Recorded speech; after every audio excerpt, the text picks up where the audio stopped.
Serenity Valley Stories introduces The Silent Roommate. I was 14 when the first thing happened. It was subtle, something I could almost convince myself was just my imagination, but it left an unsettling feeling deep in my chest. We had just moved into the old house at the edge of town, a big, sprawling place with creaky floors and dusty corners. My parents loved it, the charm, the history, the space. I liked it too, at first. It had character, as my mom said, and plenty of room for my books and art supplies. But the longer we lived there, the more I noticed things that didn't quite add up. The first time, I was in the kitchen, grabbing a snack after school. I heard footsteps upstairs, slow and deliberate, as if someone was pacing back and forth. My parents weren't home yet, and my little brother was at a friend's house, so I was alone. I stood there, frozen, listening. The steps continued for a minute or two, then stopped as suddenly as they had started. I waited, heart pounding, but the house was silent again. I rushed up the stairs to check, but every room was empty, just as I had left it. I told my mom about it when she got home, but she just smiled and said old houses make weird noises. I wanted to believe her, so I pushed it out of my mind.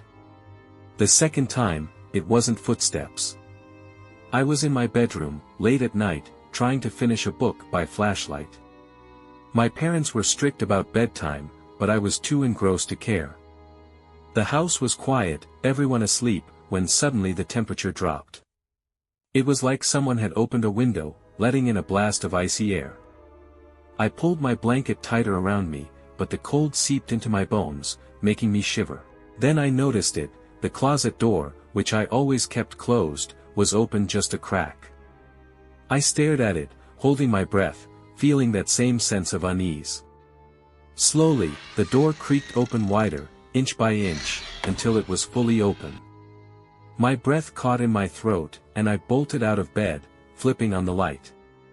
The closet was empty, of course, just my clothes hanging innocently on their hangers.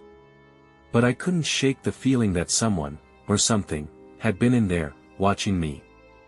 After that, I made sure to always keep the closet door locked. My parents said I was being silly, but they didn't hear the door creak open in the middle of the night. They didn't feel the cold that settled in the room like a damp fog. The third time, it was more than just a noise or a cold spot. I was in the bathroom, getting ready for school. I leaned over the sink to wash my face, and when I looked up, I saw something in the mirror, a shadow, just behind me, where no shadow should have been. It was tall, with indistinct features, more like a dark blur than a person. I spun around, my heart racing, but the bathroom was empty. When I turned back to the mirror, the shadow was gone. I started avoiding mirrors after that. It felt stupid, like I was acting like a scared little kid, but I couldn't help it. Every time I caught my reflection, I half expected to see that shadow lurking behind me. The fourth time was the worst. I was home alone again, sitting on the couch and watching TV. The sun had just set, and the living room was bathed in the soft glow of the screen. Everything was quiet, peaceful even, when I heard the front door creak open. I froze, staring at the TV, my heart in my throat. The door clicked shut, and I heard the soft sound of footsteps on the wooden floor, moving through the hallway toward the living room. Mom? Dad? I called out, but no one answered. The footsteps stopped just outside the living room, and I felt a cold breeze wash over me. I turned my head slowly, my breath catching in my throat. There was no one there, just the empty hallway stretching out into the darkness. But I could feel it, something was standing just out of sight, watching me.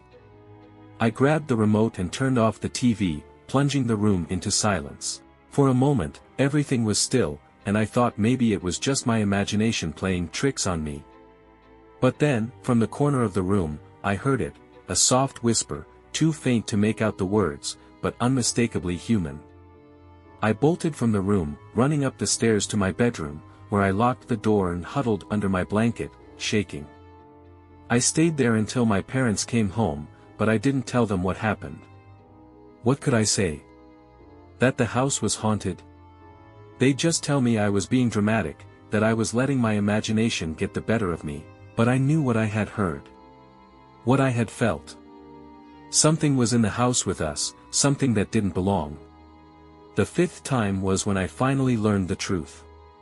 By then, years had passed, and I had grown used to the strange occurrences. They became a part of life, something I lived with but tried not to think about.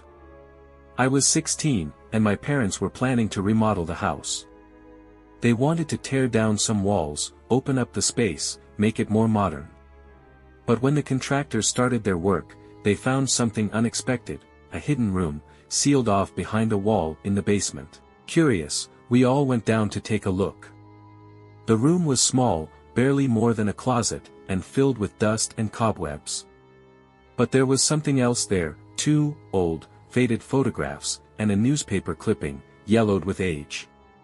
The clipping told the story of the previous owner, a man who had been killed in the house over a decade before we moved in.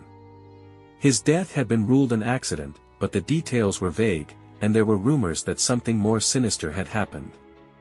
As I read the article, a chill ran down my spine, and everything clicked into place. The footsteps, the cold spots, the shadow in the mirror, it was him, the previous owner. He had never left the house. He had been there all along, trapped, haunting the place where he had died. I never told my parents what I suspected. What good would it do? They wouldn't believe me. But I knew the truth. The house wasn't just old and creaky, it was haunted, and the ghost wasn't going anywhere. After that, I avoided the basement, avoided the parts of the house where the strange things happened most often, but no matter where I went, I always felt like I was being watched, like the ghost was still there, lurking just out of sight. I graduated and moved away for college, leaving the house and its ghost behind. But every now and then, when I come home to visit, I catch a glimpse of a shadow out of the corner of my eye, or hear a faint whisper when no one else is around. And I know he's still there, waiting in the silence, haunting the house that was once his. Thank you for listening to Serenity Valley Stories, and please don't forget to like, subscribe, comment down below, share with your friends, and check out the other stories on the channel.